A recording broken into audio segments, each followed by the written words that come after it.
Assalamualaikum warahmatullahi wabarakatuh.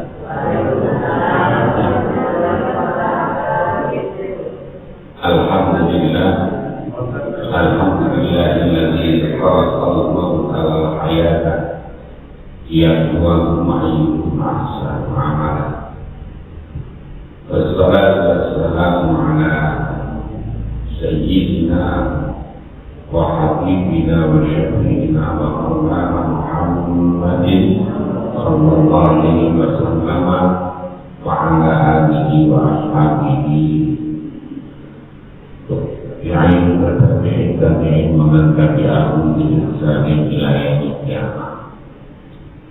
Amma ba'du, jenazah muhtaromin wal muhtaromat, para asatid, para hujjah, para ustazah, ibu-ibu, wabil khusus al-mukarram al-mukarram, ustazah Simayati, wanita rumah. Ini Pak, selamat bertemu ini.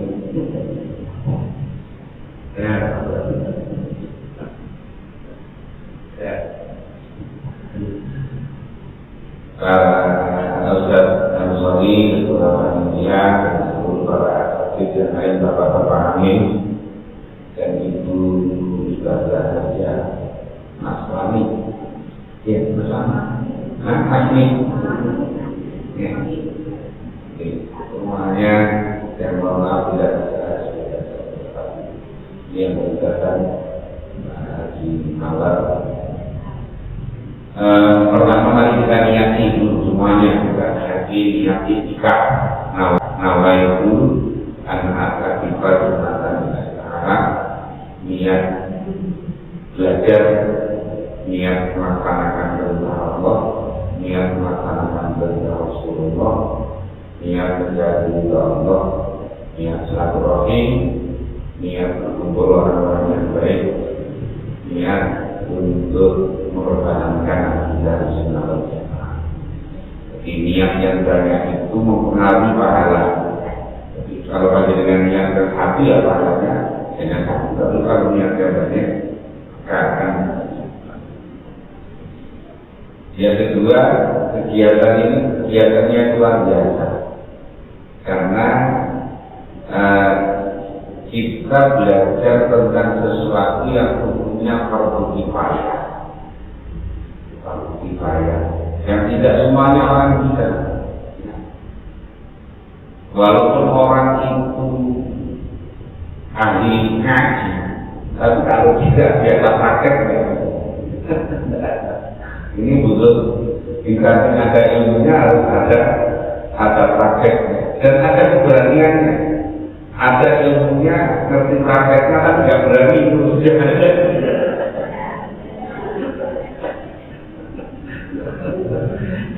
karena biasa itu tidak akan jadi, kemudian kalian nggak jadi maafnya tidak akan jadi, kemudian kalian nggak jadi maafnya nggak bisa tidur berpikir.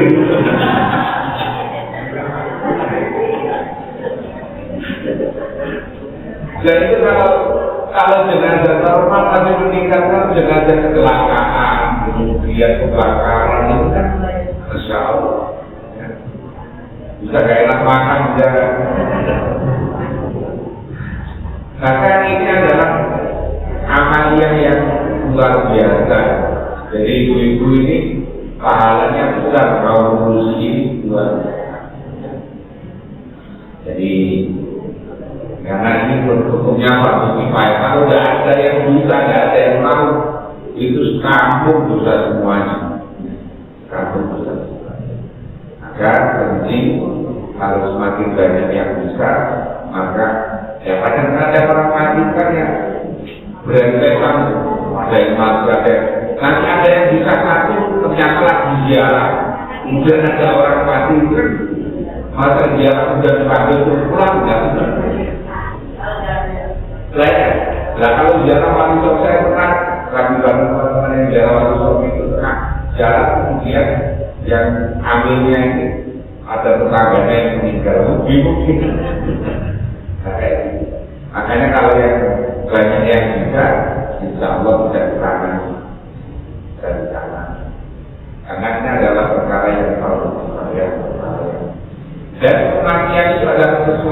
niscaya, karena semuanya pasti akan mati. Oleh karena itu kegiatan ini kegiatan yang sangat penting, ya, kegiatan yang sangat penting. Bapak Ibu Rahimahumullah, akan saya mulai dari bagaimana ketika ada orang yang muktabah, orang yang sakaratul maut. Jadi orang kalau sakaratul maut itu bagaimana tindakannya. Saya mohon maaf, saya itu lupa kalau didikai acara ini, karena di WA-nya Mas Rob ini udah ada tanggalnya. Udah ada tanggalnya. Saya baru ingat tanggal malam. Iya. Kapan yang pelatihan tenaga itu pengusaha? Makanya saya dapat saya sempat bikin tulisan, bukan bikin tulisan. Intinya saya biasanya bikin tulisan supaya nanti bisa dibawa. Jadi kalau ibu bawa catatan, pasang seluruh pakaiannya dan menutupnya dengan kain yang tipis. Jadi pakaian pokoknya ketika meninggal itu pakaian entah itu pakai kaos dalam, pakai celana dalam, pakai semuanya, kemudian itu bisa sekiranya menutupi aurat. Kemudian meletakkannya di atas ranjang, kalau bisa ditaruh di atas ranjang atau di tempat. Kemudian dihadapkan ke kiblat sebagaimana orang yang muhadhar dari orang yang sakaratul maut tadi. Kemudian meletakkan sesuatu yang agak berat di dalam perutnya sedikit supaya pada keluar. Jadi empat kaki, ya jangan berat-berat. Jadi meletakkan sesuatu di perutnya itu, entah itu apalah kira-kira pembiasanya ini kalau aku di atas perutnya itu. Tadi kasih bukan yang supaya pada keluar dari perutnya itu. Dia kali ya yang biasa-biasa gampang saja.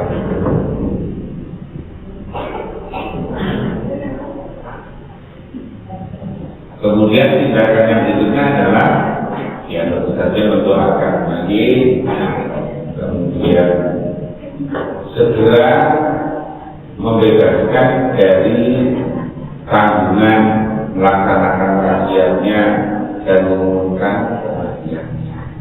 Jadi biasanya ada yang dilakukan biasanya membayar fidyah, ya.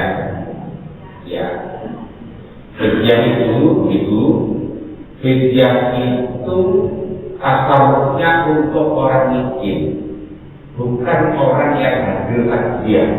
Ini kadang-kadang salah ya. Orang pokoknya yang hadir ada dua orang yang mewakili kadang-kadang itu. Ini itu kemudian mewakili seluruh jamaah yang hadir. Bukan maksudnya. Fidyah itu tasawufnya untuk orang miskin, bukan untuk yang lain. Beda dengan zakat. Kalau zakat itu ada asnaf samania, tapi kalau fidyah khusus untuk orang fakir. Jadi kalau dapat miskin tidak sulit, ya, dapat miskin tidak sulit. Jadi kalau tradisi yang biasa didorong sana dorong sini ada, ya, itu perangkat itu karena di situ mewakili seluruh jamaah yang kajian itu. Nah, yang kajian tidak semuanya miskin, ya, maka tidak boleh. Yang pertama itu kedua, orang itu sebetulnya menerima sesuatu yang sudah dikasihkan itu makhluk. Kan di situ kan biasanya tiga kali, satu untuk sholat balik lagi, untuk puasa balik lagi, untuk kafarat kan gitu ya. Apalagi? Kalau di Mayulan tiga kali, ada. Mestinya tiga sholatnya dia, puasanya dia. Kafarat itu kaitannya dengan namanya orang yang pernah disumpah zakat, jadi ASN umpamanya pernah sumpah, kemudian tidak melaksanakan tugas dengan sebaik-baiknya, itu berarti melanggar sumpah. Nah, kalau Jadi harus nanti bayar kapal. Kalau masih hidup ya ganti dengan uang atau apel kira-kira. Jadi itu kalau yang di daerah Cipayu itu biasanya didorong sini perhatikan untuk bayar untuk puasanya atau sholatnya itu. Dan sekarang balik didorong balik lagi, terus diperhatikan lagi untuk puasanya. Tadi pertama sholat juga untuk kapal. Nah, ini sebetulnya makruh. Orang menerima, saya nanti kasih malam haji suatu. Enggak saya kasih malam ini makruh. Jadi kebiasaan ini sebetulnya yang kedua yang jelas-jelas salah itu fidyah itu yang jelas tasarrufnya untuk fakir miskin, bukan untuk semua orang yang kasihan. Ya. Jadi orang yang mati jangan bawa berat, apa namanya? Tidak boleh. Ada catatan saya sudah bikin ke rumah saya itu yang biasanya ada di satu. Dan kemudian termasuk biasanya menyampaikan kalau ada tanggungan yang bersifat akil agami, biasanya ada yang supaya berhubungan dengan kalau bisa dibebaskan, kalau tidak bisa berhubungan dengan keluarganya, termasuk salah. Nah, setelah itu baru melakukan proses tajhizul jenazah, yaitu pemulasaran jenazah. Ada itu ketika orang baru masih selesai meninggal. Kemudian ada kewajiban yang harus dibayar itu adalah 4. Yang pertama adalah memandikan, yang kedua adalah mengkafani, yang ketiga adalah mensolati, yang keempat adalah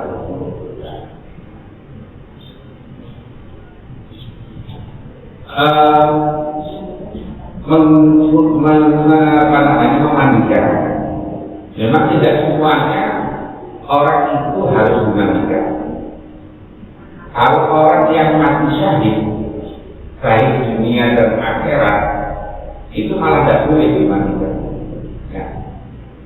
Orang mati syahid itu saya dunia akhirat kalau dia perang di jalan Allah, ya, melawan kafir, kayak tidak perlu dimandikan, tidak perlu disolati, ya, tidak perlu disolati. Kemudian orang yang mati syahid dunia itu orang yang perang di jalan Allah, tapi niatnya karena mau mencari ghanimah, mencari harta rampasan perang. Itu diperlakukan kayak orang yang mati syahid dunia. Ada orang yang syahidnya syahid akhirat, umpamanya ada ibu hamil, kemudian melahirkan, kemudian pendarahan mati. Ini syahid akhirat. Ada 70 penyebab syahid akhirat. Di antaranya adalah orang sakit perut mati, itu syahid akhirat. Orang tenggelam mati, syahid akhirat. Orang ngaji mati, syahid akhirat. Nah, yang syahid akhirat itu diperlakukan seperti orang yang biasa. Jadi artinya tetap dia dimandikan, dikafani, disolati, dan yang tidak mungkin adalah orang yang syahid dunia akhirat dan syahid dunia. Karena syahid dunia itu perangnya di dalam apa sebetulnya, tetapi niatnya saja yang bagus. Akan tidak tahu niatnya seseorang. Yang berikutnya adalah bayi yang masih prematur. Ya, ini ada beberapa hal. Namanya aktif keguguran, ya. Keguguran kalau keguguran kurang dari 6 bulan, kalau dari kurang 6 bulan, pertama ditafsir, dirinci, apakah sudah ada tanda-tanda kehidupan atau tidak. Umpamanya menangis atau bergerak. Ya. Kalau menangis, ada tanda menangis atau bergerak, maka bayi itu diperlakukan seperti orang dewasa. Berarti dimandikan, dikafani, disolati, dimandikan. Yang kedua adalah apabila tidak ada tanda-tanda kehidupan, tapi bentuknya sudah seperti ini. Mamanya kepalanya ada, kemudian tangannya kelihatan dan sebagainya. Ini kalau menurut kalau tidak ada tanda-tanda kehidupan, ini menurut bagian ulama, menurut Ibnu Hajar, hukum bayi ini adalah wajib dimandikan, dikafani, dimakamkan, dan perlu disolati. Tidak perlu disolati. Jadi kalau sudah bentuk kayak manusia, tapi tidak ada tanda-tanda kehidupan, ya, karena ya tadi mungkin karena kurang dari kamu. Jika sudah jika telah usia kandungan 6 bulan umumnya seperti orang dewasa, wajib dimandikan, dikafani, disolati, dan dimakan. Jadi kalau sudah 6 bulan umur, karena apa 6 bulan? Karena 6 bulan itu adalah muddatul aqallul hamli, masa minimal kehamilan. Maka minimal kehamilan itu adalah 6 bulan. Jadi, makanya kalau ada orang kadang-kadang nikah kemudian 5 bulan berikutnya kok lahir, berarti sudah di DP juga. Kalau ada orang nikah kemudian 5 bulan berikutnya kok lahir, berarti sudah di DP juga. Karena minimal harus 6 bulan, ya, minimal harus 6 bulan. Kemudian jika tidak nampak bentuk seperti orang, jadi ya kayak hanya anak berupa gumpalan daging saja, tapi tidak bentuk, maka itu cukup dibungkus saja. Dibungkus kemudian ya dimakamkan. Ini kalau bayi yang keguguran, ya, bayi yang keguguran.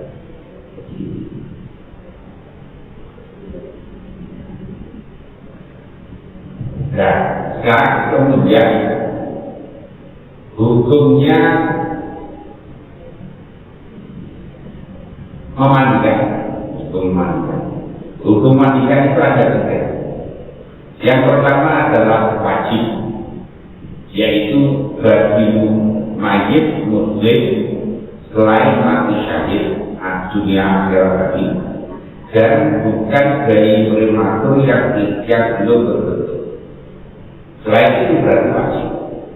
Selain orang yang mati syahid dunia akhirat atau selain dunia atau bayi prematur yang belum berbentuk, itu berarti selain itu berarti wajib. Yang selain itu berarti.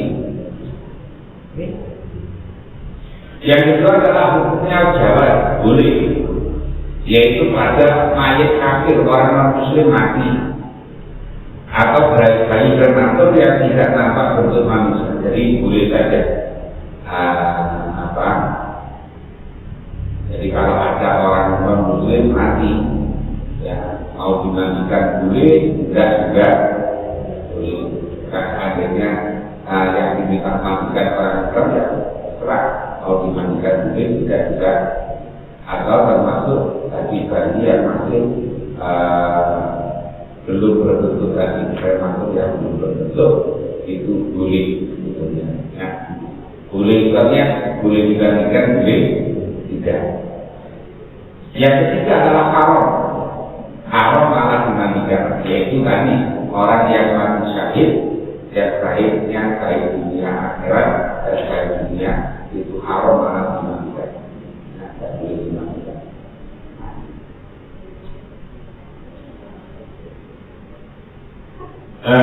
Itu kemudian mengenai langkah-langkah bagaimana cara memandikan dan sebagainya nanti prakteknya saja.